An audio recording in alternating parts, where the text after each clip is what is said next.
Live from the apocalypse, doing the worm into your headphones every week. This is State of the Game, and I am your loving host, Dano. So, and my family picked up the spicy mango lemonade uh, that from Trader Joe's. I've been watering it down because it's got some real kick to it.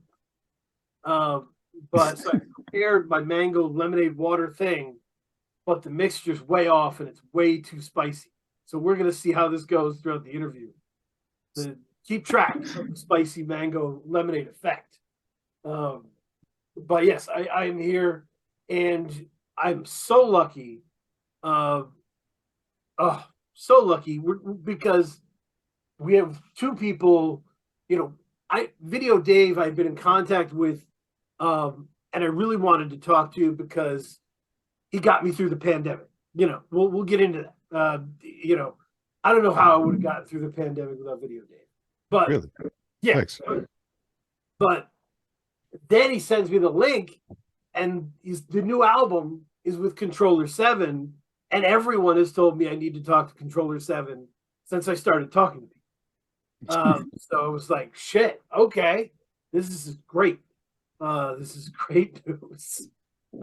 Control 7 has produced some of the foundational records of my life, right? With work with Sage and work with, just countless people. So I appreciate you both being here. And the new album that you've made together, Articulated Textiles, is such a unique experience. I absolutely adore it. I don't want to say. Sometimes people say unique because they don't want to say good. You know what I mean? It's like, yeah, interesting. No, Yeah, it's very awesome. creative. Yeah, if you get that in a job interview and they call you unique, it's trouble. It's trouble. But no, this one is absolutely stupendous, and I really enjoy this album, and it's hard to compare to anything else. Okay. cool. It's hard to compare it to anything else. I would agree in that sense. I mean, it's not like it's sounds like that are so foreign or it's like intentionally trying to do something, but I agree that isn't really. That sounds like a strange description to say. It isn't like not coming from you, but like to call your own thing, not like anything else. But to me, it seems refreshing in that it's not exactly like everything else. I do agree in that sense. And part of that is I feel like because of Video Dave's voice and Video Dave's ability to kind of trick you with his voice. Video Dave can sound like a blues person, like a blues orator. He can rap, in a strict flow sense. He can kind of spoken word you with, and you won't feel the transitions because it's a hypnotizing effect. And I feel like Seven, you use that to your advantage to really just mess with these beats and make them full of a lot of interesting textures. I think you had sent some notes before, and I was looking through them, and I was thinking about the record and thinking about Dave, and I feel like Dave is kind of like he's another instrument on it, kind of like what you were saying, and like some people could have been on these beats, and it may have just been like just rapping on them, where he really leaned into some of them, and I think that's kind of going back to like it sounding kind of different than other things. I think that's sort of the part is some of the music is sort of different anyways. Like he picked some stuff that I don't think other people would have picked.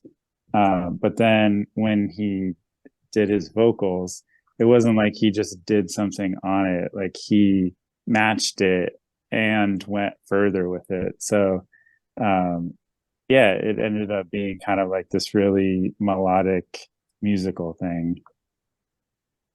Yep. Yeah, that makes sense. Dave, I don't want to mischaracterize your process. But if I had to characterize it, I would say that there's a lot of MCs out there who are just like, put on a beat, I'm spitting, let's go, right? And because of your multi-hyphenate status and as having done video work and writing and production, you're always starting from an idea. I mean,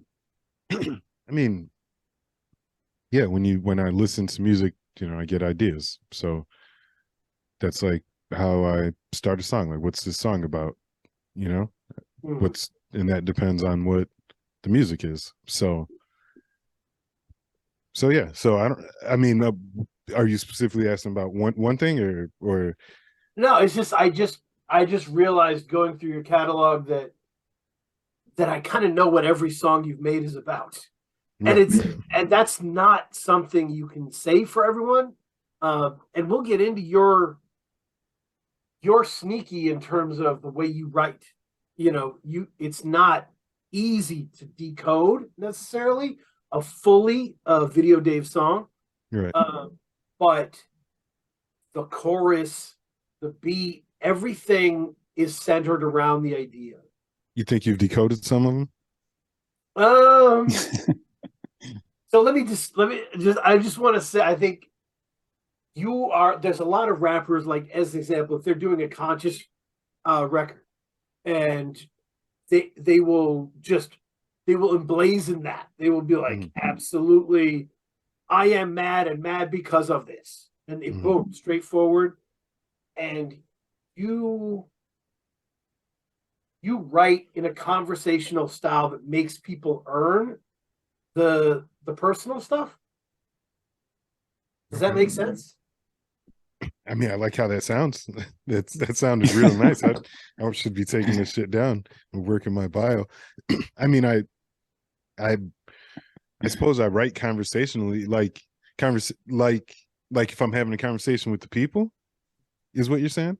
Yeah, like you might be like, boy, I'm so lonely, but then you're like, oh, I've got tortilla hands, and there'll be jokes woven into really personal stuff, to like tragic stuff in the news, to why are you sneezing in public at me, to like there's just all kinds of things in this ball. Yeah. Does that make sense? Yeah, no, that totally makes sense. Yeah, that's what I like to do, and just mix it, just cut up different things, and it's more than just stream of thought, but just connecting different things, and there are so many things. There are so many things, There are so many things. Just want to talk about them all, and like you get kind of bored if you just sit there and like just talk about one thing for a whole song. It's like, I don't know, that's how I think about things. Like, oh, I'm thinking about this, and that reminds me of this, and that reminds me of this, and that reminds me of this, and I could still be talking about the one thing, but like just kind of like branching off and starting off little side conversations, putting ideas out there, sometimes responding to them on a different track, like in the ad libs, sometimes on a different song, responding to something I said earlier. But yeah, a bunch of different pieces tied together. That's what articulated mean. I didn't know that until I was looking the word up when I was when I was trying to figure out the title of the album. I was like, oh, the word articulated's good. I was like, what exactly does it mean? Which I meant, like speaking. I meant the whole speech part of it. And I was like, when you put things together and attach them. And I was like, oh, articulated. I didn't realize, saying that's like, yeah, that's what I do. Articulate shit. And I was when I mentioned earlier about the pandemic, I was talking about Hella Personal Film Festival 2, which I dialed right into, and yeah, I was in a really rough place, just in terms of, I was working very hard. I was not out of work. I was working very hard. Oh yeah, yeah. Doing what? Providing workouts to people who need it. Okay. On their homes, and I was put in charge of it. for the first time. I had never been in charge of anything, and I was working from home for the first time, and I was alone at this weird desk, and I was just humming "Good Day" over and over again. Oh, I was just like, that song felt like the perfect explanation of everything that was going on. And then the album, really, when I went back over, the album is like discretion and description and like just all of these. There's so many different important moments where you're talking about interactions with law enforcement and how they go wrong. There was a lot of discussion about it, a lot of rap songs about it. Nothing really hit me like that song did. And like the album for that. thank you. Yeah, I like that album a lot. I made it sitting in the room. I made that shit sitting in the room, that whole album. I was like, had some beats, had a lot of time in the room, and may or may not have dropped some acid and wrote all those songs, and then a month later recorded them under similar circumstances. And yeah, but that album was like, it was very much a pandemic. I recorded that on this microphone I'm using right here, actually. Like, this is not a good microphone for recording out. This is not a brand name. Like, what is it? Who makes this? Bayer Dynamic. Nice. If you've ever heard of them, I have. Yep. And it's an emotionally intense album, right? Like on Cosmos, you're breaking up. You know what I mean? Yeah. There was I was gonna say that song was kind of like a breakthrough for me of like really liking Dave. I could see it being a song that not everyone could get into, or that you're not going to listen to it over and over. But to me, the fact that he did that, and he's just kind of like really like almost bawling doing the vocals, like most people would not do that. But to me, that was like really appealing in terms of I like that someone would do that and kind of put themselves out there, and it wasn't like fake in any way. I mean, it sounds about as real as it came across that way, about as real as it could get. Acting. No, just joking. I was crying. I was crying for real. Yeah, I cried when I was recording that. And actually, I recorded the song the first time. Actually, if I had the demos, the song that broke me up the first time the most was what's it called? Was the Breonna Taylor song. And I actually, a few weeks ago, I really realized I should have just used that demo. Like that was a mistake. Like, oh, I should have used that first recording, that first time I did that song, because it wasn't a plan yet. Like, it just happened, and I was like, kind of breaking up, and like, so when I told a friend of mine about it, or I told her about a different song about Cosmos, and a different time I was kind of crying recording that, and she was like, "Yeah, I'd like to hear that." And I'm like, "No, it's just a demo of it." She's like, "No, like whoever does a song where they do that." And I was like, It's like, well, I already have it. Like, it wasn't like, oh, I've got to go record a song where I'm crying. I was like, oh, yeah, I had this demo that I have where I was like, I almost cried. Like, I kept myself from actually crying, but I was pretty, I was there. The tears were there, but I didn't break down on the mic. And she's like, yeah, I'd like to hear that. And I'm like, yeah, I got the demo. I'm gonna record the song for him. She's like, no, you should just, and she hadn't even heard it. She was just like, no, that you should use that. And I was like, oh. And then I was like, all right. So I used it. And then yeah, I was kind of crying a little bit on Fly Me to the Moon also. But I was on a little bit of a trip. You know how that is. There's ups and downs, and sometimes you're hyped, sometimes you're not. Depends on the song, depends on the subject matter.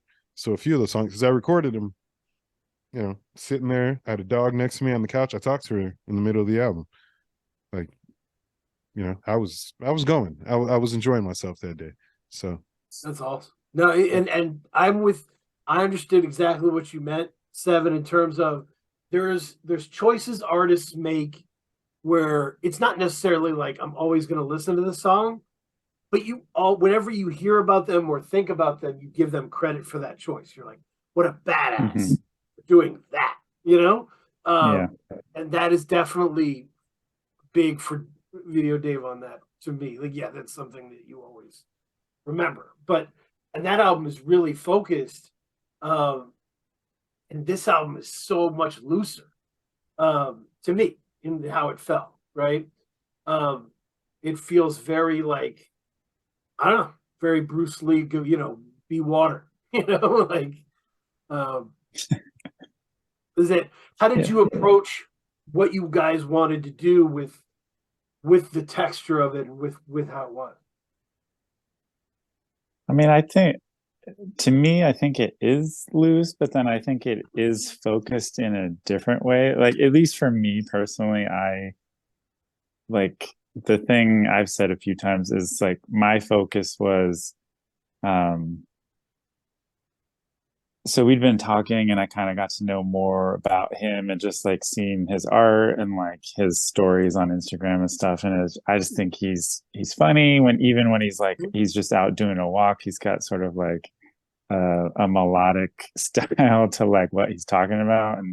And by the time people hear this, the album will be out. But you know, he's like singing to turtles and like so I loved the singing to turtles, and so I made a song out of that and things like that. So to me, the focus was there's like all these aspects to Dave, and it's kind of in tying in with the theme was like I wanted to get little pieces of those other things. So not just here's Dave the musician, but like here's Dave like other pieces too, because I think those other parts are what makes him interesting as a whole. So for me, the focus was kind of like try to put something together that does capture some of that humor, just like the other parts of him.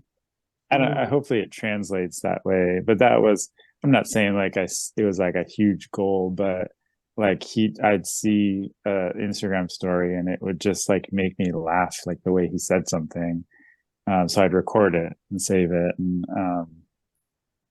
so, but then there is a looseness, I think, just the way that we made the album. A lot of it did happen kind of fast. It was fast and slow.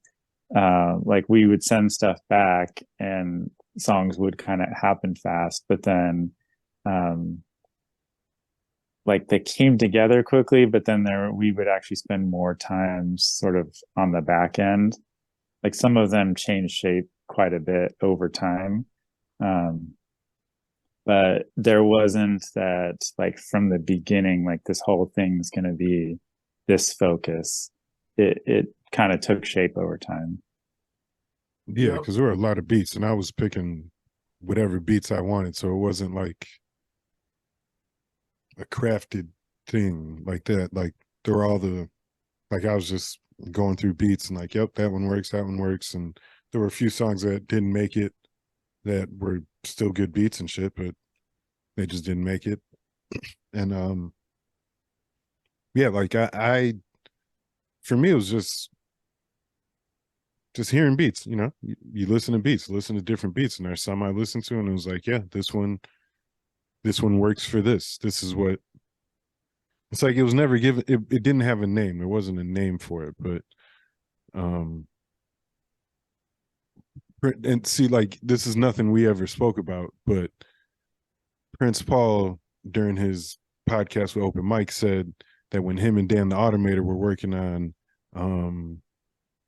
Handsome Boy Modeling School, that like they would have to decide what was handsome. Like they'd play a sample and be like, oh, that's handsome. Okay, like that. And like it was a language that they had and they didn't necessarily define what it was, but they both understood it. And it was like I was doing that, but like I I didn't tell him that I was qualifying beats, you know, but like that's just the way it works for any project I'm working on. I'm like, oh, this is for that album. And it was like this album for me had a sound. So it was just like he'd send me beats and I'd listen to a beat like, oh, that's dope. But nope, that's not the sound though. That's not for this. And there were, I mean, there were plenty. It's not like there was any shortage. And the shit like, there's only, I mean, it's not even the songs that got made that didn't make the album.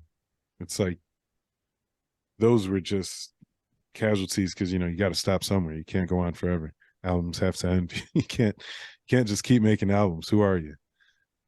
It's not the way it works. Right. And I think there's a thing where when you've built, like when you're creative in the way you are, you're always building new things. You're always building new kind of structures, right?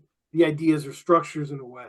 And so when you've done it for as long as you've done it, like you don't have to try to think like that anymore. You just naturally do. And so you're sorting beats in a way I don't think other rappers do. Like, I think basically what they're doing is drafting the top talent. If it's the dopest beat, I'm taking it, and I'm going to spit on it, and we'll see what happens. We'll see if it becomes a thing. And you're very much like, no, we're building something here, and I need a block on the left, and so this has to fit there. Yeah. I mean, some beats were like, there's a way of looking at it where it's 2 albums, and there's like one of like each album has one of each song, kind of. But it's not strictly that, but like there's just different ways that, like, I like to sequence albums and like build them where it's like, okay, I've got a fast song or I've got a happy song. All right, let me get one in the beginning, one in the end. Let me get one where I rap straight through, one where I've got a hook. Like all that shit has to be counted up and balanced and shit, and like weighed out. Thought about how it's gonna look when it's written down. Amazing. Yeah, I mean go ahead. Sorry. I think after he sent back the first few songs, like then I kind of knew where we were with things, and I knew that he was open and sort of like fair game. And I think the reason it actually works is because we probably do have very similar tastes, and I haven't really ever been able to do this kind of stuff with anyone before. So, and not only, like I was saying before, like not only did he like pick some ones where it's like, whoa, you picked that one, he didn't just do something kind of like predictable on top of it. It was like, whoa, you picked that one and you went like really far with it. So then it like opened the door for me. I mean, I feel like there were a lot of, in general, like I sent beats and like I probably was kind of picking like same thing. Like I think I didn't have like the handsome code or anything for anything, but like, I think there was a sound that I would have, certain beats I wouldn't have sent. I could think of a few that like maybe went randomly because like he wanted more, and I just happened to have those done. But then like I would have agreed, like they're just not the sound of the record. Right. But yeah, I think to me at least it was cool doing it because he was picking things that I think a lot of other people would have just passed up on, but maybe didn't see, like he could see the thing in it. And when I do things, I do a lot of stuff after the fact. So it might have sounded like one thing, but then like he did his thing and I react to him and I do a bunch of other stuff to it. So I think he saw something and I saw something. It worked. I mean, I liked the way that it all flowed. Oh, I mean, I have to get your opinion on, like, I guess I have notes for every song. So, and some of my notes are pretty out there, but Baby Talk is a funny note because I said, feels like a Lou Bega song and I love it. Jaunty and exciting. Lou Bega meets Billy Joel. I could do an EP of just this song type. Okay. I mean, Lou Bega and Billy Joel are not; those are not at all the artists. I like where your mind went with it. So I'm not trying to like criticize it. I'm like, Lou Bega and Billy Joel, I would have never thought it was them. But if that's what your mind did, like that's what your AI put together, okay, it's still a fucking interesting ass painting. Lou Bega and Billy Joel. Okay. For me, but I mean, for me, it was much more. I think it's pretty regular. It's not very outlandish. The movie Life. Oh yeah, absolutely. Yeah, so it's basically like the Boom Boom Room, that he was talking about. It's like that's the location, and it's basically Ella Fitzgerald and Satchmo are playing. That's who that song is by, and it's some backup vocals by what's her name, Marianne from what's her name, the Ray Charles movie, and she's Yeah. like screaming baby and shit. Like Oh, that's who's like that. That's what that song is, but it's a lullaby. It's a conversation. That's the earliest song I wrote. I wrote that song in fucking 20 in February 2020. I wrote that song actually. I gotta derail us for just a second on the Boom Boom Room thing. I had a neighbor, a next door neighbor, who's from the South. He had marched with Martin Luther King, and he was a wild guy, and he had a room. In the laundry room, he had an old TV, and he would watch old pornography, and he called it the Boom Boom Room. And if you walked in the Boom Boom Room, he was just like smoking weed and laughing at the old pornography. It was That he was just it was that hilarious. is not the Boom Boom Room of which I am No, telling this baby no, about its no, it is future. not. It is not. It's not. It's It's just a very different shout out Boom to Boom my Room. old neighbor who gave me a very unique flavor of what the boom. Yeah, no, this is a lullaby for the baby. Now, this lullaby is for the baby that's like the band leader's baby that's Oh, like that's there. awesome. So Okay. it's like a lullaby. Well, kind of. The lullaby is really for, that's more it's more personal. But yeah, if I was to make this a movie, this is like the lullaby for the baby in the back of in the green room, and like it's a loud fucking Ella Fitzgerald's wailing on the mic, and Louis Armstrong's playing, and Mhm. this is the song. It's, it's baby. So I hope you ask about each song because every time a song comes, he has a description for things that, like you were saying earlier, it's not. He has a way of saying things where it maybe sounds like something, but then you ask what he means by it, and there's this whole layer to things that you'd that never you never know. even anticipated. Yeah, yeah, Yeah, it's yeah. awesome. That's it's actually talking to a baby because somebody before didn't understand that. I'm like, no, I'm talking to a baby. Mm. Yeah, that's direct conversation to a baby. Yep. No, it's right. I mean, and I just used that one as an example of like when you sent him that beat, you couldn't have been expecting that back. Like, I mean, I wasn't, especially not with all the like backup singing, all that. I mean, but in all honesty, it's like exactly what I would have hoped it would be. And I did not know that that was possible. And that was what was cool about doing the songs is, um, sometimes being a producer is weird because people will send you stuff back and you may not like you've heard this thing hundreds of times depending on how you work on stuff, but you've heard this thing over and over. And I'm not a rapper, never going to try to be, but you're going to have your own patterns that you think like you're pre-hearing something. And so most of the time when someone sends something back, it's like breaking the thing that's already wired in your head because it's never going to be the thing that you heard in your own head. Maybe it could be, but so but most of these songs when they came back, they were like cool surprise. That one, I mean, it was just like instant. I instantly loved that one. And if that makes sense, the opposite of what I was just saying, it was like exactly what I wanted to hear. I just didn't know it yet. amazing. Yeah, no, I'm with you. I liked when you said, Dave, that this is two albums because to me, or it could be seen as two albums, right? Hmm.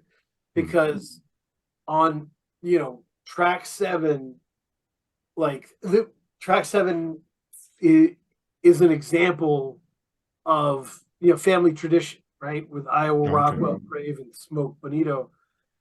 I marked immediately in my notes. This song has urgency. Uh, it transitions us from the looser feel of the album's first half to ground us in like genealogy and the future goals we have yet to be achieved. You know, just even stuff like the people at the fabric store are fucking sick of me. Like it's, you know, it's really, it is, the tension starts to build towards where we're going to go. Yeah. I mean, that beat just sounded like there was sounding like tension. Like, you know, there was like a little clock ticking in there. Which I don't know if it was really well, I don't know. That's what I heard. It sounded like a clock, and like the beat was like there was some tension. It sounded kind of like an interrogation room and shit. And like it was weird the amount of bars and shit. And I don't really like counting bars that much anyway. But I always want to do I always liked hooks that are like kind of long hook and kind of different people doing the hook, like you change it a little bit. You know there's the song Psychodrama by Hey, I'm not going to get into all that. There's a song Magic, but there's this thing they do where everybody says certain lines and they rap their own rap, but like it's like, wait, he said that too, and it's just like a few words, and like as you listen to the song, it's like, oh, that's great. So this wasn't the same thing, but it was just like that, like me writing most of the hook and being like, hey, I want y'all to fill in parts of the hook, and then I didn't let anyone hear it. Like when I sent the song to get recorded, I sent it to my cousin Iowa Rockwell, and I had my verse written and I had the hook written. So I wrote the hook and I left the blank spaces, and I'm like, okay, here's the hook. I want you to record it. And I'm like, and then since you're recording it, like you do your first, then get my brother in there, but don't let him hear your shit. Like tell him what the hook is, have him do his verse, let him hear the beat, like tell him the name of the song and shit. Like here's the name of the song, here's the hook, but you know, write your verse, but like don't let him hear what you do. And then like the next guy, don't let him hear. So like none of them had heard each other's hooks or anything when they spit their hook.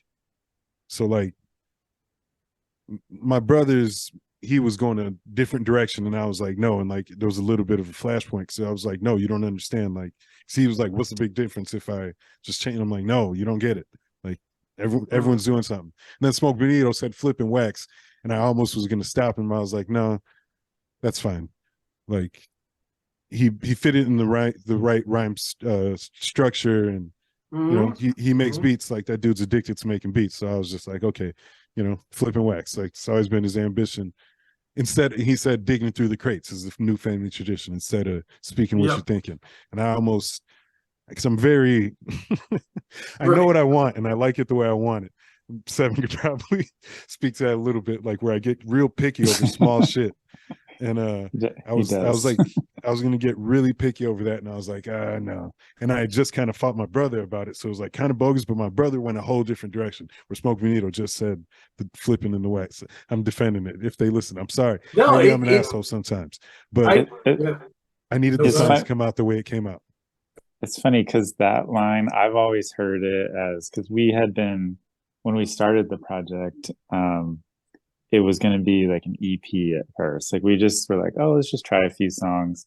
And then I put stuff out, like I'll do stuff with labels, and I put stuff out myself. And I was like, well, we could just do this, and like maybe I'll press it up on vinyl. And this idea of like, we're going to do something on vinyl had floated out there. And I feel like, Dave, you maybe said something to me about you had done the song with them.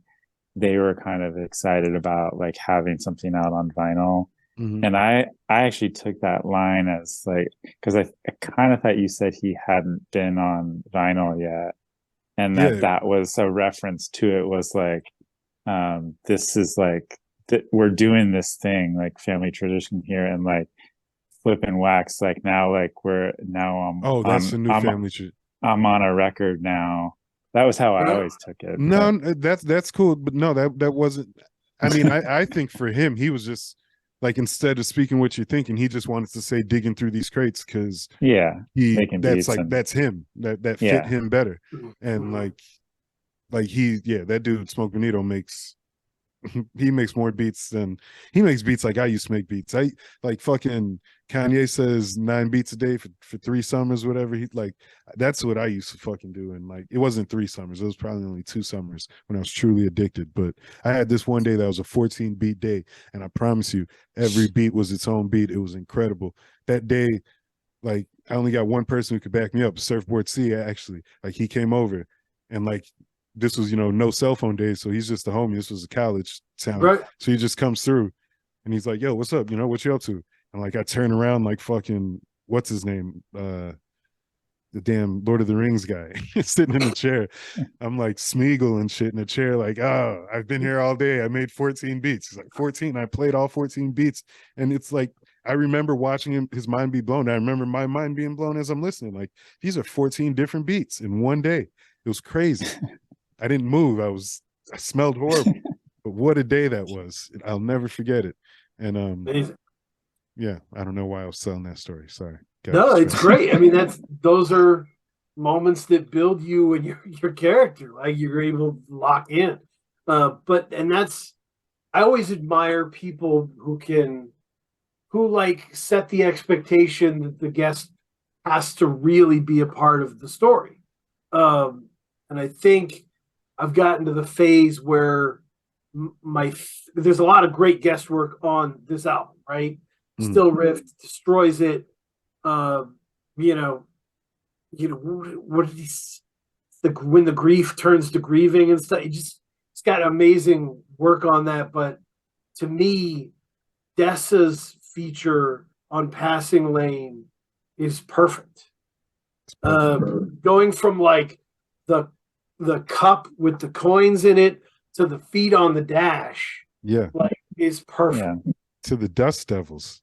She said the dust settles, then the dust devils. It's just so pretty, so nice. It's such a nice thing to say. That the dust settles, then the dust devils. I can pull your jacket sleeve. You just steer and work the pedals.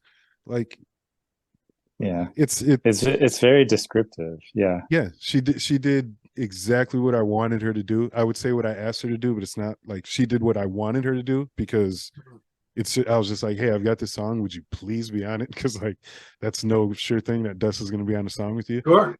And she listened to it and she liked it, and she was like, okay, I'll get on it. And I was like, okay. Like I had spoken to her about the feel of it, like what I thought the feel was, but like that was the first time I told her about it. I've got the song, I feel like it feels like this and that, and I think you'd be perfect for it, and I'll send it to you if that's okay. And she accepted and she listened, and I was just like, gave her time, to do it. And she one day was just like, hey, I got something, and sent me like her little demo and was like, what do you think of this? And I was just like, it's perfect. Like it's absolutely perfect. And then she sent me the real recording, and it's just amazing what she does, how she does it. And that song, we had that song for a long time, and it existed kind of in the main passage part, like even it just had the main beat, and then my verse. I switched, like there was the part where the beat changes. To me, I just heard him. So that's the original take in there. Or did you redo it? But anyways, I did redo it, but it's the same thing though. It's the I same. just did it better. I heard him changing. I heard the music changing, the way something changed in his voice and in his delivery. So I heard a change. And as he was alluding to not that long ago, sometimes he gets really stuck on things, and we would kind of not like butt heads, but like I may want to make a change, and like when he wants something a certain way. And so I had made this change, and I thought it was like great, but I was like scared to send it to him because I had changed another song, and he had a hard time adjusting to it. But so I made that change, and then to my surprise, he liked the change so much he wanted more of it. And so when it changes, it was him doing his part, and then it went back into the chorus. But he wanted more of that, so then it became this like perfect pocket to put someone on it. And I think having Dessa on it like actually makes all the stuff he's saying before make sense, where he's doing the conversation with himself with the ad libs kind of answering things, but then you get the person in the car. Yeah, the other Yeah. person, right? Yeah, Well, no, it's sorry, I was no, gonna go say ahead, go ahead.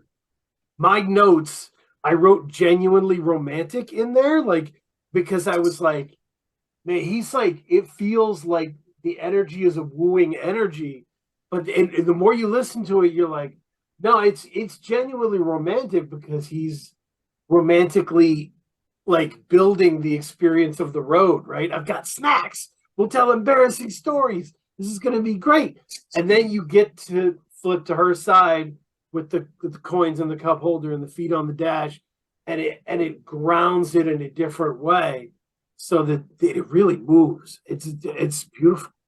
Well, I think when we first had the song, I knew early on, I was like, yo, I kind of want someone else on the song. And I asked someone else, I asked someone to get on the song, and they weren't available to do songs. And then we finished the song, and like I always wanted someone on the song, but it was just like, I think this song would kind of be better with someone else on it. But then when I finally heard that bass line change, that's when I was like, oh no, more the bass line, and now we have to have someone else on it. Like it was just like the song was already good, and I knew the song was good, and I was like, I think this song could be better, but it's actually pretty good the way it is, and I'll settle for it the way it is. And then when you change the bass line, it was just like, oh, this song is fucking amazing. It has to have someone else. Like it just got that much better that it was like, well, now it can't just be me. Like it wouldn't be, it'd be a waste of how good this song is to not have somebody. And then I just had to like gather the courage to ask Dessa, which was just like, all right, I've got to see if Dessa will do this. And Yeah, I think Dan, the way you were describing it, I think the song could have gone two ways without the person. It could have been just Dave's side of things, and the person in the front seat could have been annoyed and like could have, not been into it.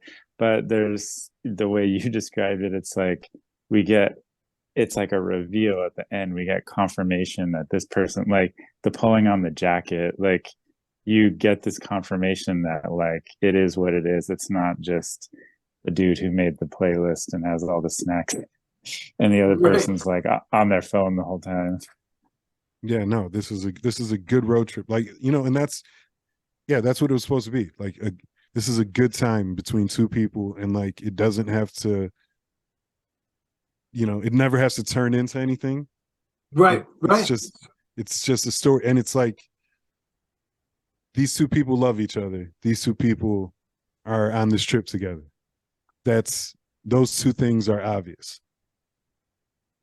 And that, I don't know, that was the song to me. And I'm like, oh, and that's a good, like, that's a song. I don't want to say too much. No, it's we can pop all over the place because you have a lot of these really cool moments, where I don't know, like Goodbye is kind of I that's when I got really excited. Because I do that every time I get on a flight. Like I think it's at a different point. I think your character settles into the seat and then settles into death as a real possibility.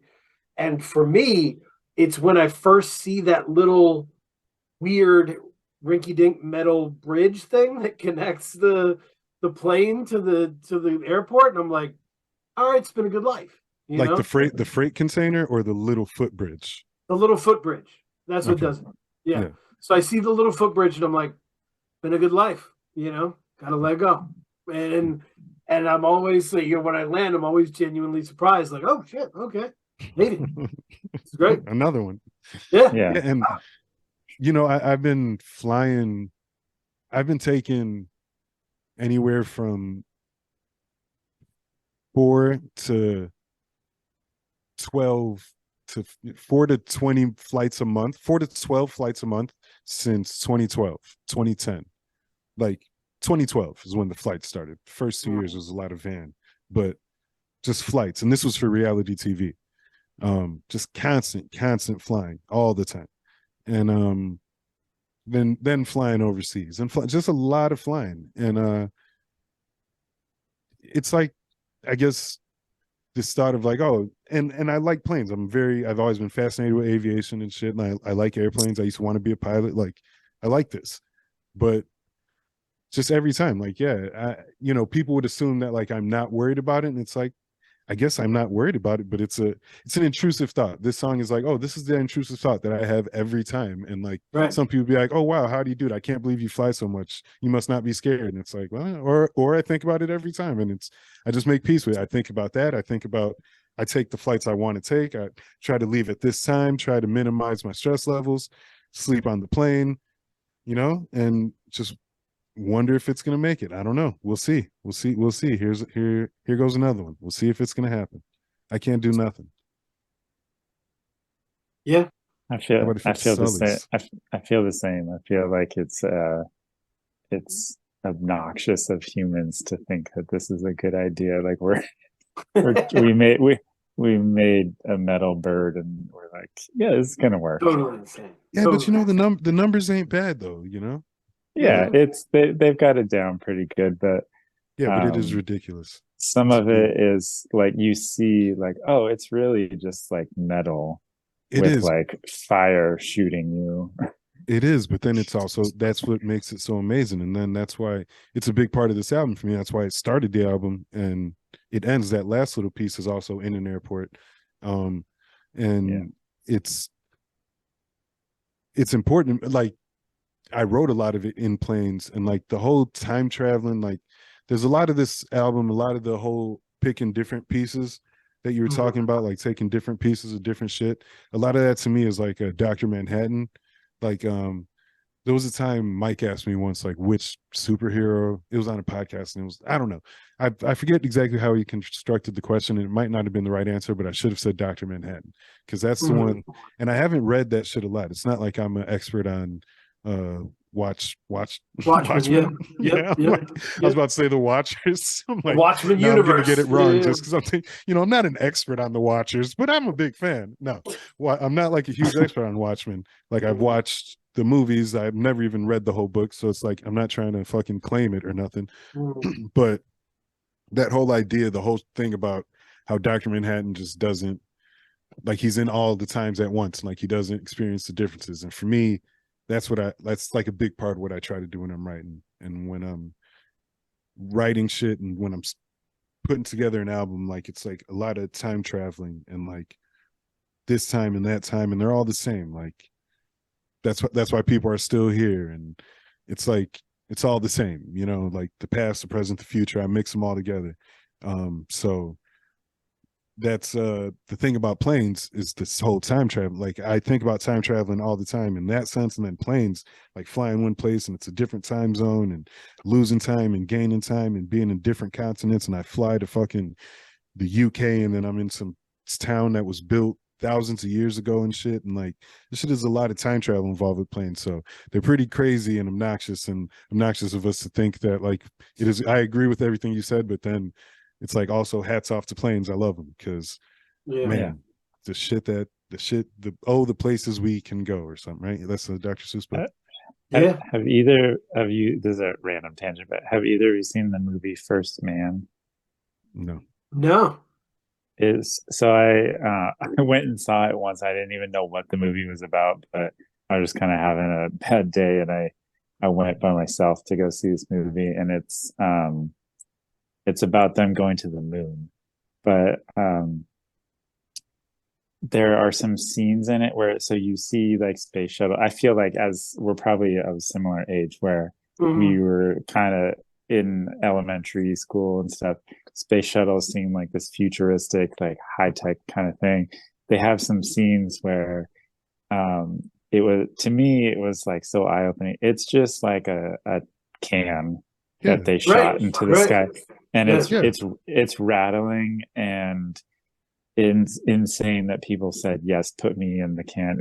Similar thing happening in the ocean at the moment, but put me in this can and shoot me like to the moon. So it's a good movie if you want to see something, and if you enjoy flight. There's like flight stuff in it, and just that realism of like how crazy some of these flying devices are, because they really are. They're not like one solid piece of like carbon fiber where it's like smooth. It's like, no, it's a bunch of like metal sheets bolted together. And is the wild. I remember the director being interviewed and saying, like, because he was being asked if they faked the moon landing, and he said it's more realistic that can made it to the moon than anyone had the ability to fake what a moon landing would look like realistically at that time. Yeah.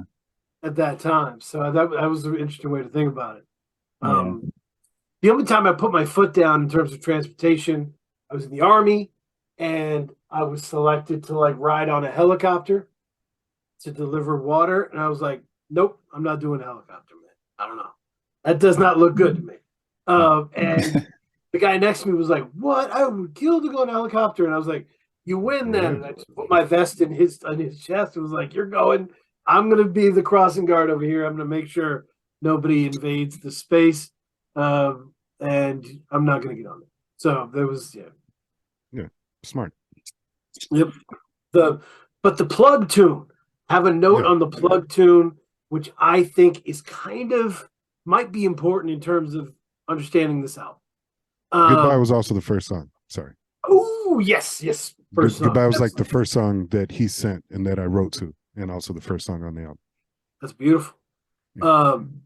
And so I wrote on my plug tune notes, this song is kind of about how Video Dave lives a life that very few people he cares about truly understand. The line "wasting my time, let my mama tell it," like it's a theme that goes through where you're like, you think I'm doing cool stuff, but I'm really on this road trip with these snacks.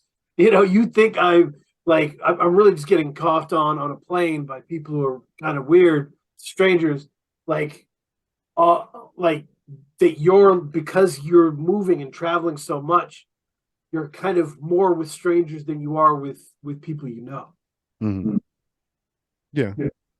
I mean, it's been like that also since reality TV life, and then also touring. But I mean, you're there with the people you're on tour with, so you're around some people, but yeah, I guess that's a weird way to put it. Like when you see hundreds of people every day interact with hundreds of people, and like three of them, I'm like, yeah, but you're with people, yeah, no, it is kind of weird to travel around different countries and meet a bunch of different people, and they speak different languages, and then they know your music, or they know some of it, or they want to talk to you.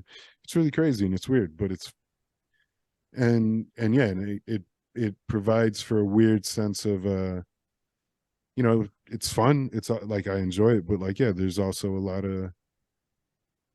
there's another side to it. There's time. There's only so much time, and if I'm spending a lot of time chasing music, there's a lot of other things that I'm not chasing in life.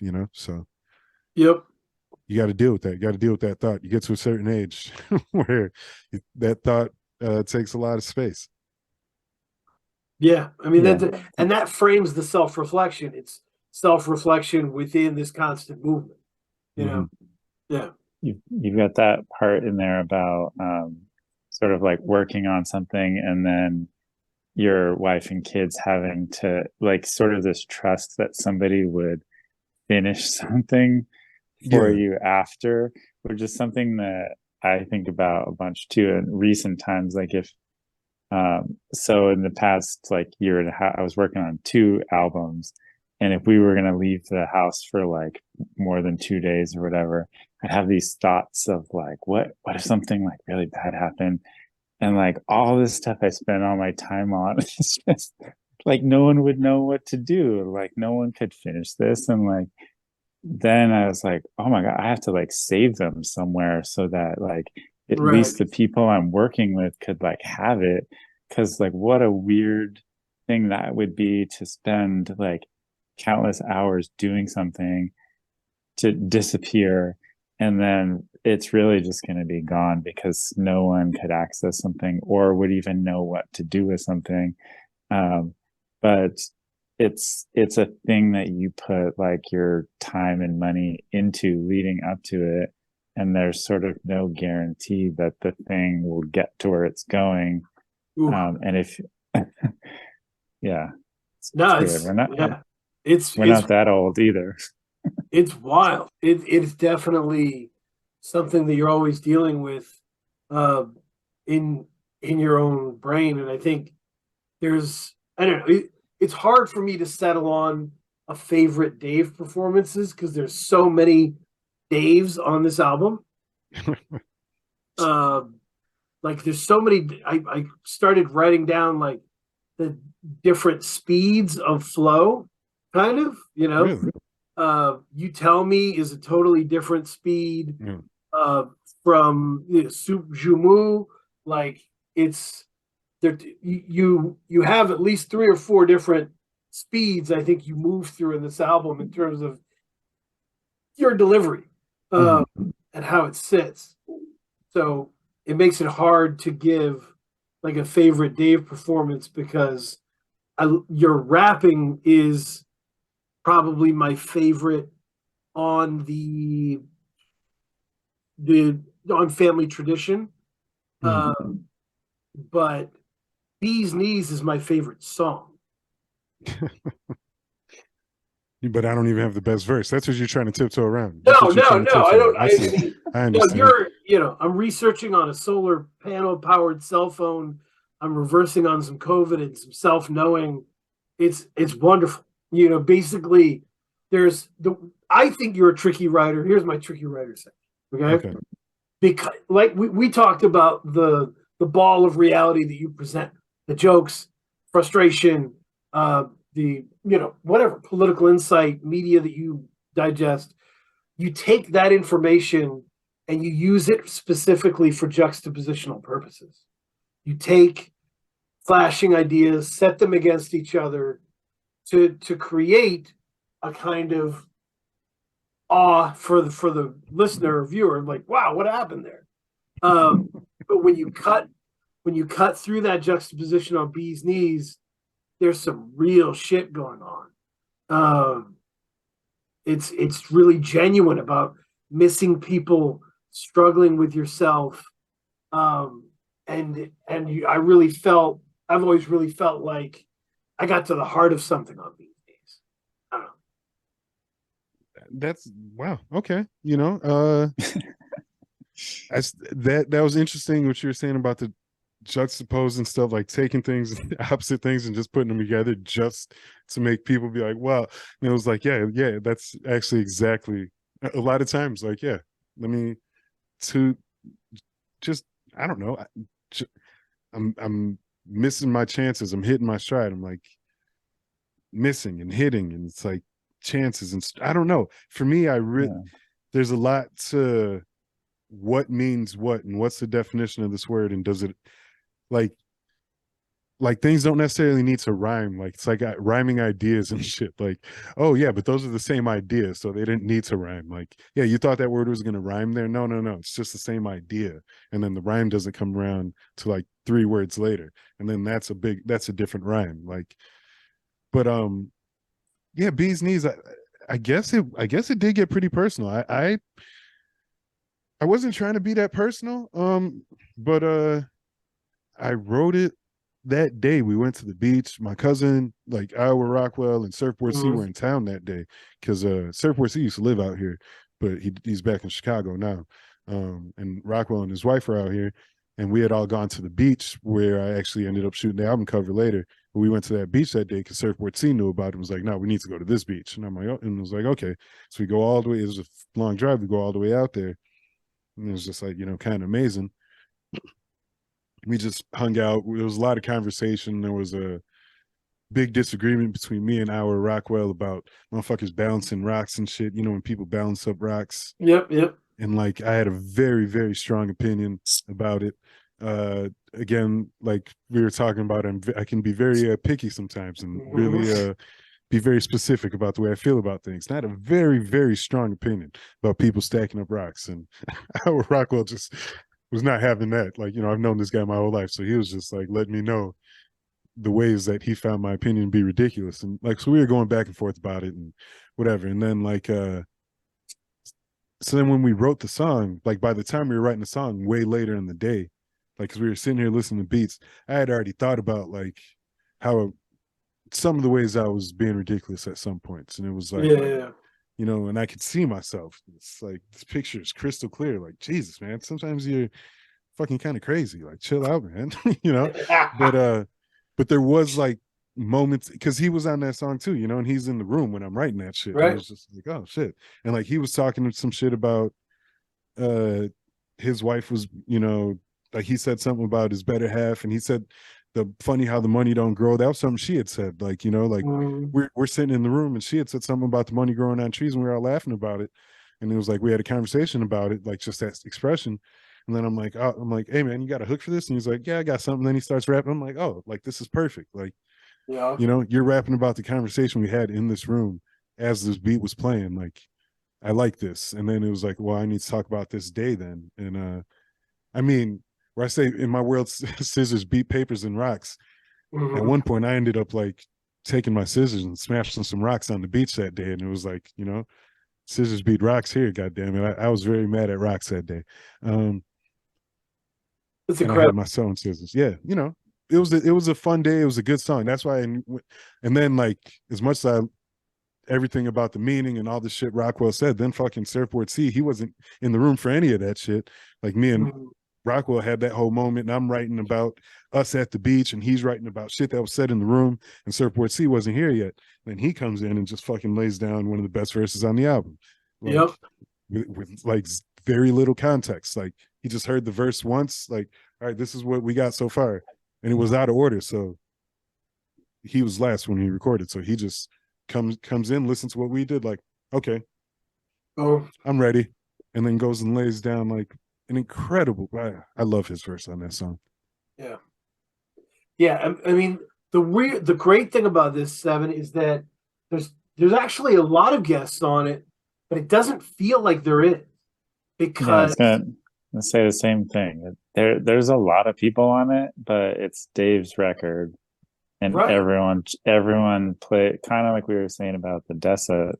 Everyone just plays their piece, and no one's really. I mean, he was just saying that's the best, but like I feel like no one's outdoing. Like there's a comfortableness about all of them because it is kind of a lot of people. Right. But it doesn't feel like, oh, we couldn't really get much content in, so we stacked it with guest verses. And credit to Dave, because Dave got all those people in and he knew who he wanted on things. And I feel kind of fortunate on the being on the other side of it, because it could have just been, I mean, it would have been awesome if it was just me and Dave, but he brought in some people that I probably never would have worked with. Like I never would have had a connection to. Some people I'd never heard before. Some it's like, whoa, I can't believe this. I mean, there's an open mic in Paul Barman and some Paul Barman song. It's like I didn't see that coming, but and my favorite part of that song, because I'm glad you brought that up. Barman and Mike have worked together before, right? They've done songs together throughout the years. Mike is a really good focused way of hunting down his heroes and working with them. It's, you know, and so they have a little bit of relationship. So when Barman finishes the verse, you can hear Mike, you know, talking to him about it, you know. No, that's not Mike. That's Paul's son. Oh, that's Paul's son. Yeah, That's amazing. that's not Mike. No. Like that was done. That's Everything amazing. was orchestrated. That's Mad amazing. science, like pieces were made. Paul turned in his final verse after things were like he had a verse and Paul decided to change his verse way later, and it was like just everything came in different ways. And like that song was me, it was just me and Mike. And then I mean, I sat with it for months when I was just like, no, it needs a third. Like, I kept listening to it over and over, and I'd listen and like, man, I like this. I'm like, no, it needs another verse. Like that beat, the way that beat stops and starts, that's one of my favorite beats on the album too. Oh, Like that one, when I talk about what the album's supposed to sound like, what the album does, like what the album was and what it sounded like, that was like the I guess the top of the mountain. Like like it's weird to say because it's not even that I'm saying it's the best beat, but maybe I am saying that. But it's more that like, or it's the middle of the bell curve or something. Yeah. Like everything, like the farthest you can get away from. It synthesizes Yeah, like that's the sound. It's like the Jungle Book. That beat sounds like the Jungle Book. It sounds like it's the way it like starts, and it has something. It sounds like a cartoon is starting, and then it like plays into itself and it sounds like a regular cartoon, not a Jungle Book cartoon. Like it sounds like a completely different cartoon of a different genre and shit. And then all of a sudden it cuts to a remix of the scene where they're dancing to I Want to Be Like You.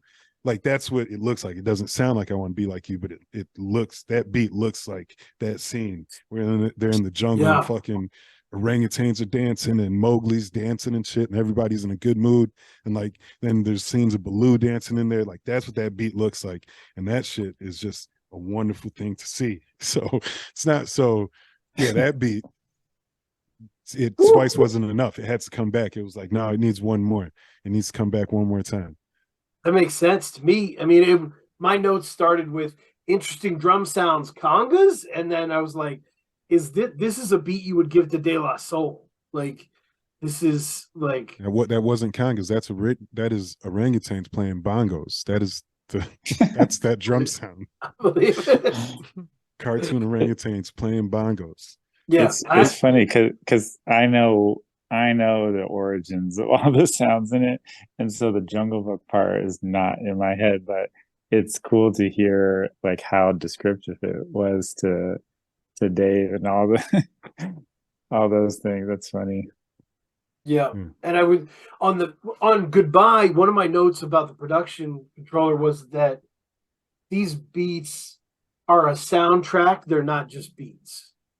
So I know you've given Dave a ton of credit, we both have, about how organized his brain is in terms of what he wants to deliver, but you really like gave some cinematic choices to this this definitely sounds like a soundtrack that's leading you to an emotional place.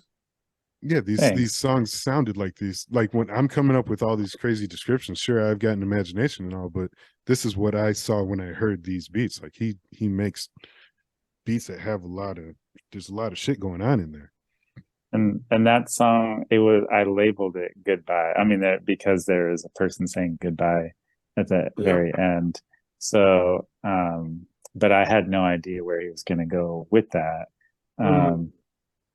But in the cinematic sense, like we had the song and then it starts with like a piece where there's like a flight attendant saying something and there's these strings, and like that came later, kind of when we knew the structure of everything, and kind of like what you were saying of just that's what I like to do. I like to put something together. I'm not really a fan of just like song, like so like to me things flow and there's some purpose. I mean, sometimes you get cornered and it's just song and then another song, but that's actually what it's supposed to be doing. But yeah, I try to do that stuff. I want it to kind of be, I don't know, it's like cinematic, but like if he says something and it makes me think something and I can put something in there that emphasizes that thing, then I will do that. Like on Screen Time, there's 3 different like little rap ad libs that I put in there that he said something and it just made me think of things, and I thought like it was funny to put them in there. I don't know if people will even catch the connection in all of them. But yeah, I like I like the whole experience to be while you're listening, like something's keeping your attention. Yeah, I mean, I would think of it like your beats, and this is I have really weird descriptions of things, so run with me here. Like it's like your favorite coat, and then you realize after years that it's actually got a really cool inscription in here, and it's got really cool stitching back here. Like it's got more. These beats reward repeated listens because you catch more and more texture. And that's what I love about them.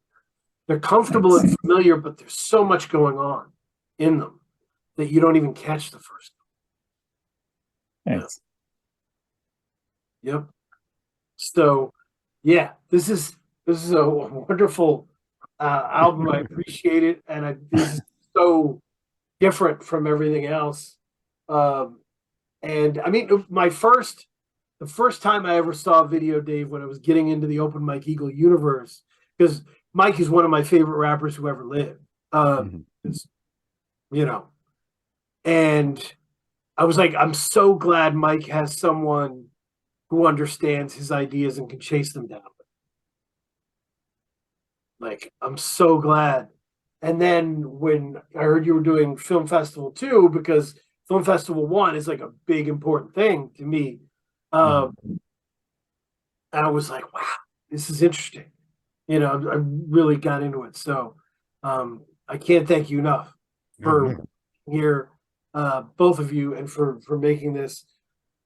We can go, if there's no other comments, to recommendation corner, where we just recommend cool shit that we're listening to. Can I add one thing? I don't know. Have you seen a Dave set recently? No. So I saw one within the past year. So I guess we were mostly done with the record at that point. But I saw one, and there were some friends there, and I think the takeaway of everyone was like one of my friends, he said, him and his wife said, "Oh, I think this is our new favorite guy." Yeah.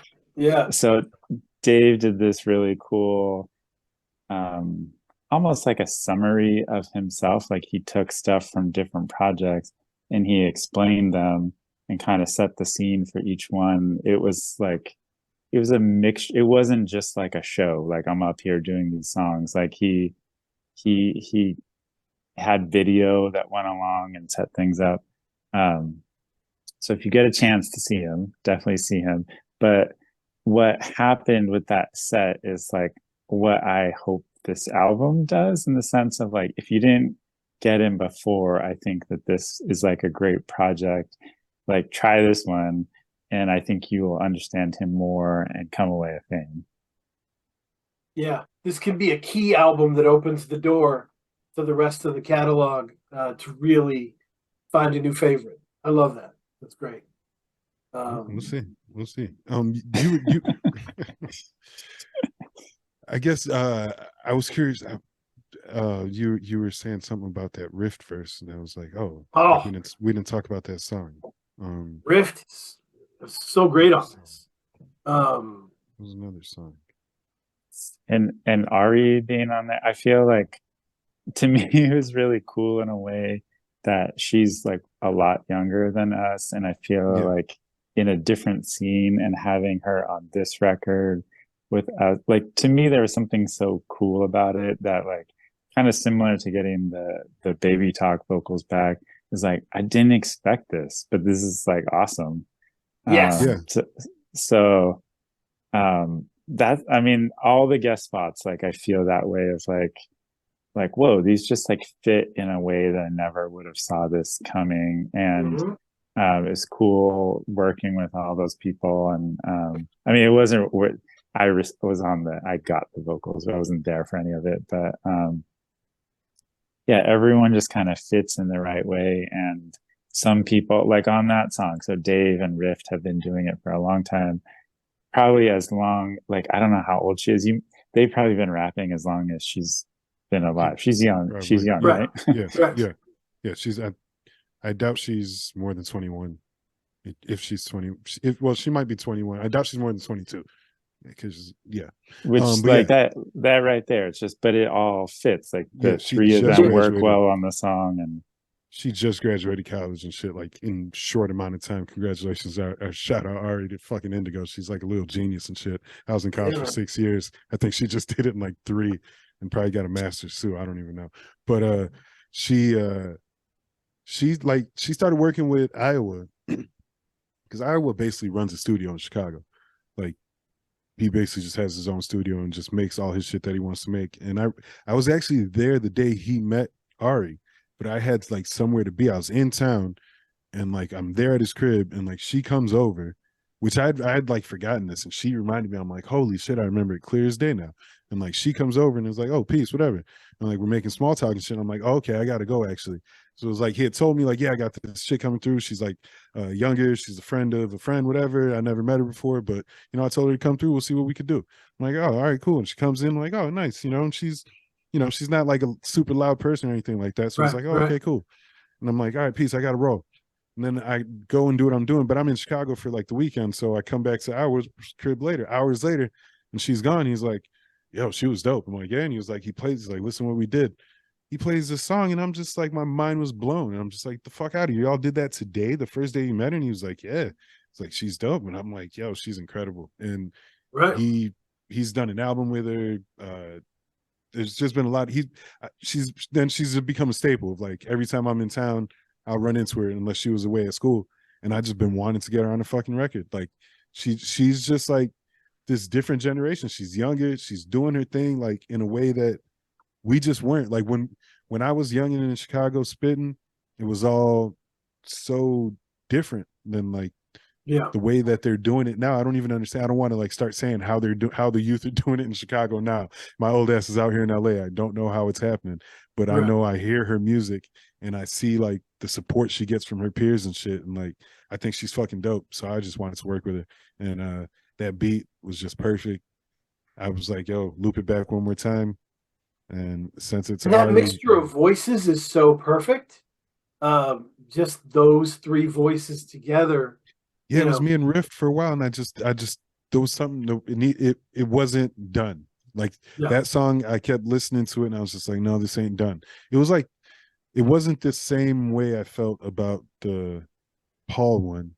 Yeah, because that was another one where it was like add a third verse. This is I know what this needs. This one I was just like, I kept listening. I was just like, well, I knew much earlier, I guess, or no, yeah, I did know around the same time.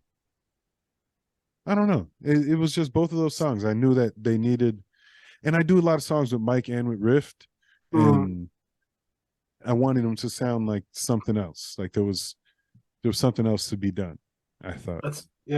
And I think it goes back to what you said earlier, the Prince Paul story of this is a handsome beat, this is a handsome verse, everything has to be handsome, and like I think knowing that there has to come a point where you know what your project is, right? Yeah. And for me, it usually came in editing. When I was editing my stuff, I was like, oh, that's what this means. That's what we're doing here.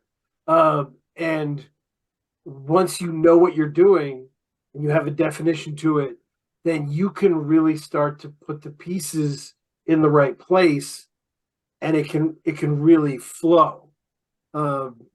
Well, I figured out a whole other piece afterwards when I started looking back at the whole process. That's when I figured out a whole other piece and then did a whole other song about that, because it was just like the connection between July 7th and sewing, and how sewing brought all of this all together. Like, even though I'd already named the album Articulated Textiles, I still hadn't realized how sewing had brought the date of July 7th together, and that I started just a bunch of shit. That the first time I ever sewed was July 7th, and then I started again during the pandemic in July, and now the album's coming out July 7th, and it's just a lot. So yeah, that's awesome. Going to recommendation corner, speaking about Chicago, new album from somebody in Chicago who I am really has been killing it in 2023. This job just dropped today on Bandcamp. Water, WATE, R, released an album with Spanish Ran called The Policy Kings. And it is specifically about Chicago during the Prohibition era of the 20s, and like Mushmouth Johnson and Ed Jones, and it's incredible. There's a song about Josephine Baker and stuff. It's so cool because Water is a hard-nosed Chicago rapper who's very intelligent, and he could just spit if he wanted to, and I'd still listen. You know, he had an album came out earlier this year called Compendium of Arcanum, and it was really good. Okay. But this is like a full concept album.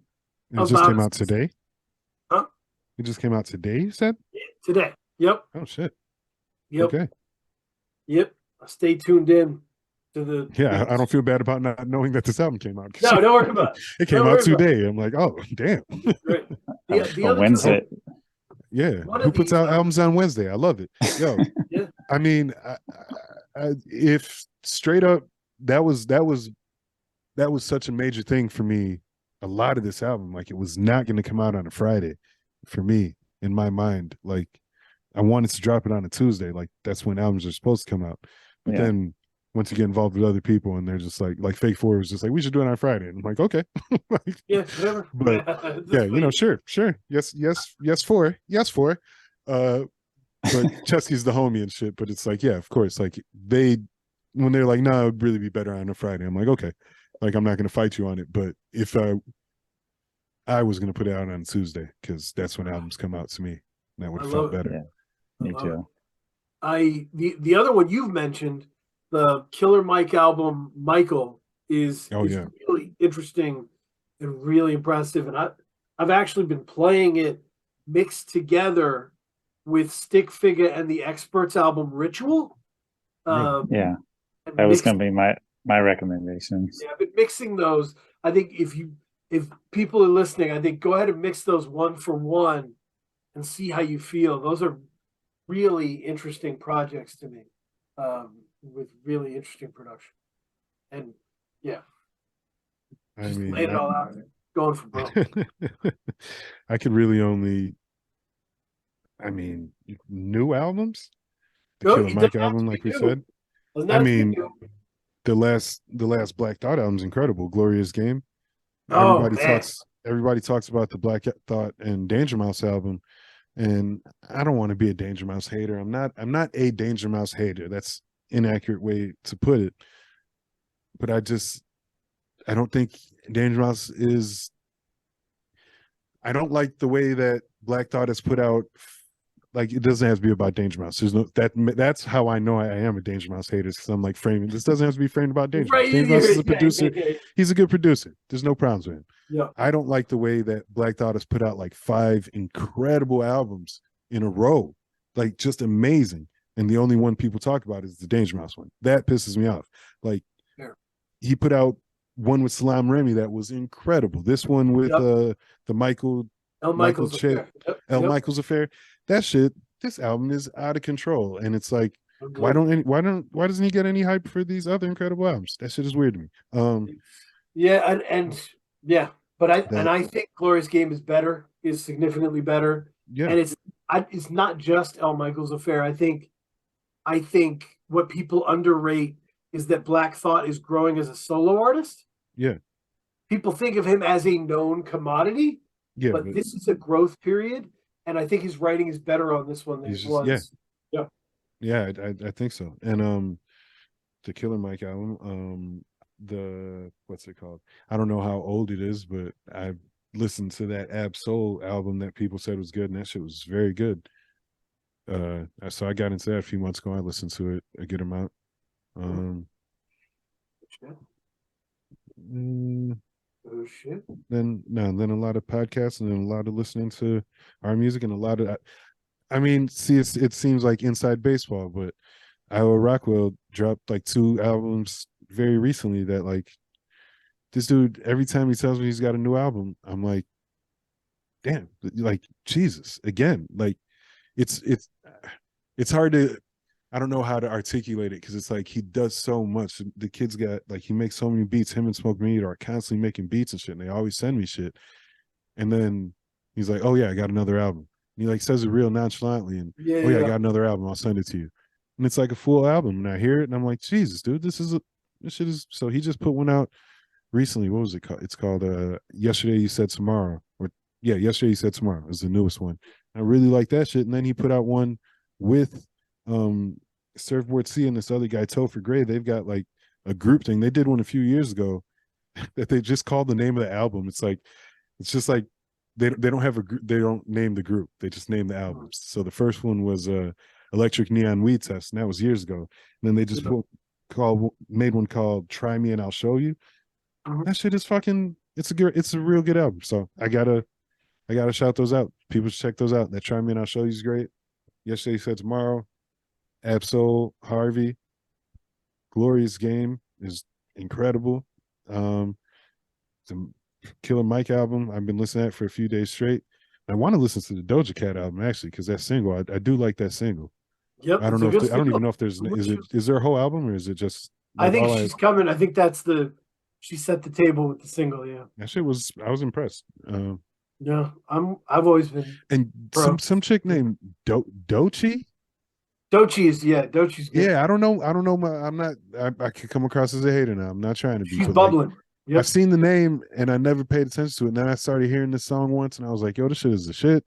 Who is this? And I listened to her album. I don't know if it's a more recent album or an earlier album. I don't know, but that shit was banging. And yeah, I was like, there was some voice stuff that she was doing where I would imagine people try to hate on her and say like Nicki Minaj type things. Like people who either love or hate Nicki Minaj would both find ways to either love or hate her for shit she does with her voice. But I don't know. She had some really good writing and some fucking the way she attacked this one beat. Crazy. It's called Crazy. She's got a song called Crazy. And she attacks the fucking beat like in a way, in like an Azalea Banks type of manner.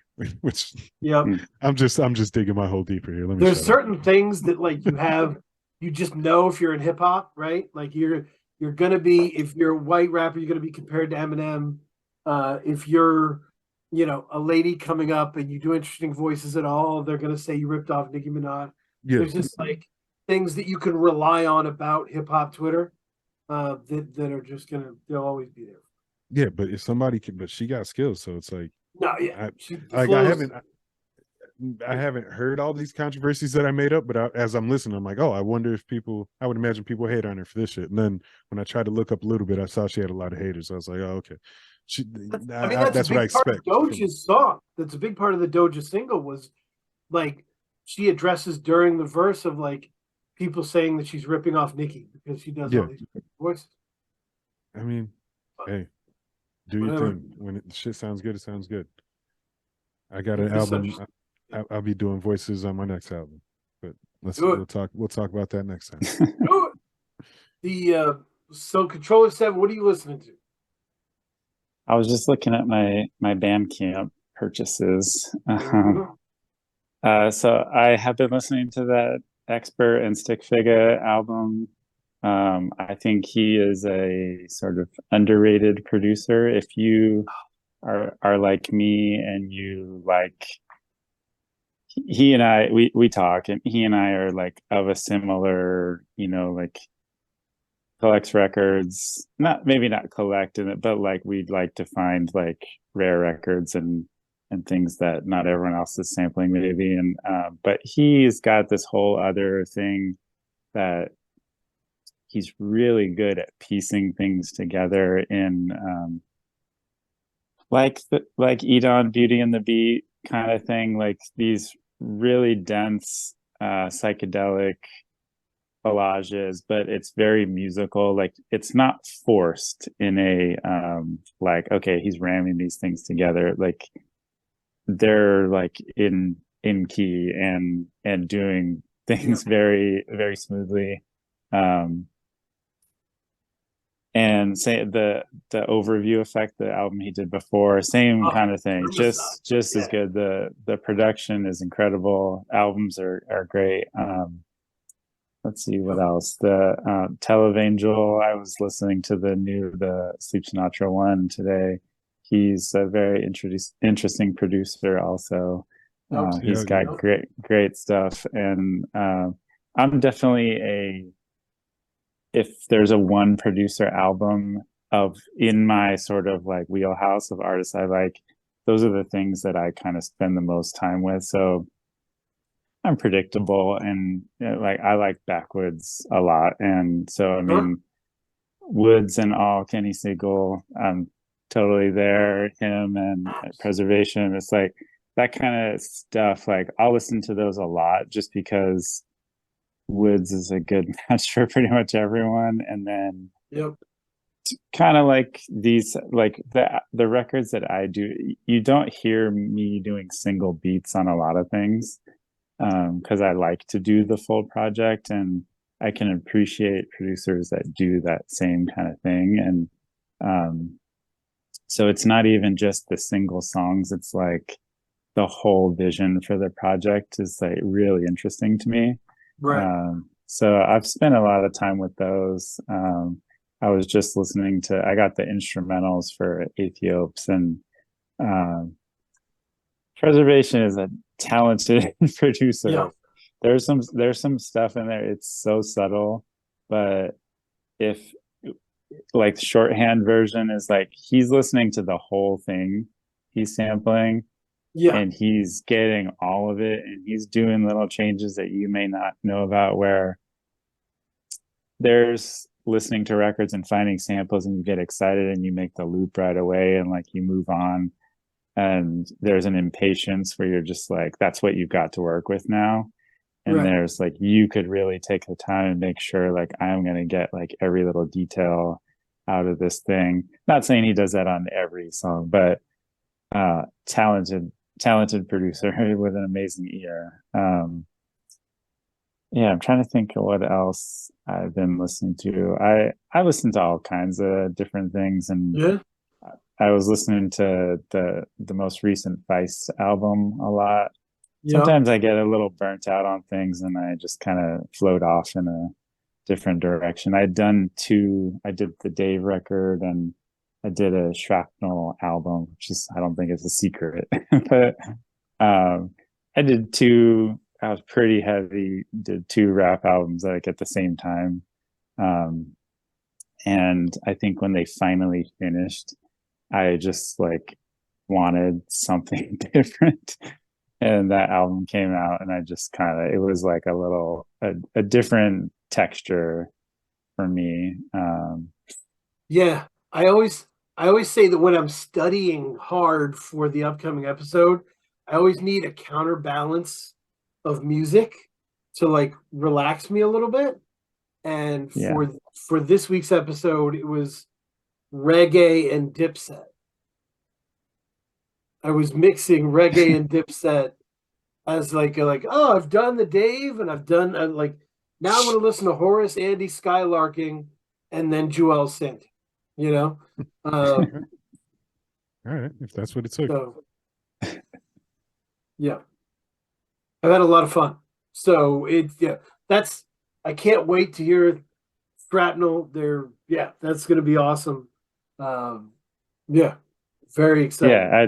I I'm supposed to keep. I think it's still, we're pretty close in terms of being done with everything, but I don't have any details to say. But No, I did ask Castro. I was like, "Am I allowed to say?"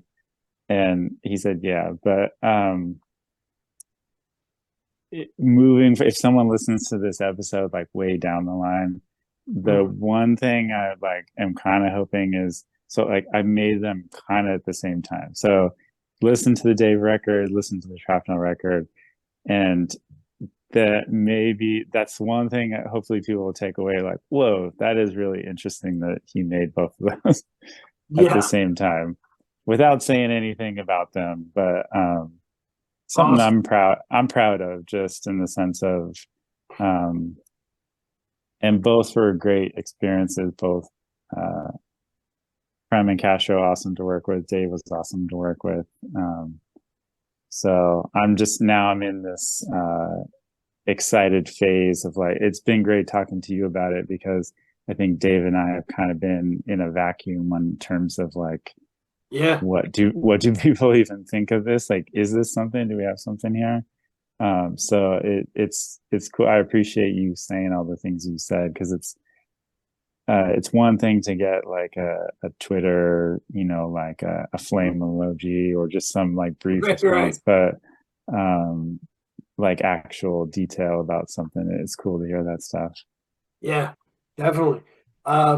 Thank you for being here. Everybody, jump in the Patreon so you can get these first. Patreon.com/Free Music Empire. Join Open Mike Eagles Patreon as well, because he's got lots of cool shit in there. Dave's in the chat and always wearing cool hats, which is a great way to be. In the Patreon? Are you for Mike? Is that what you meant? Or the Discord? Or are they you're on the Discord, which is in the Patreon? It's attached. Okay. Yep. Okay. I'm not in the actual Patreon, so I was like, oh, I didn't know I was in. You're part of the team. Well, yeah. But I've never been on the Patreons because like he has songs and stuff on Patreon. I've never heard these songs. They've got a handshake. I don't know this handshake. Yeah. Yeah. I hear you guys. It's all right. You gotta join up. I don't take it personally. Thank you both. And when something new happens, let me know.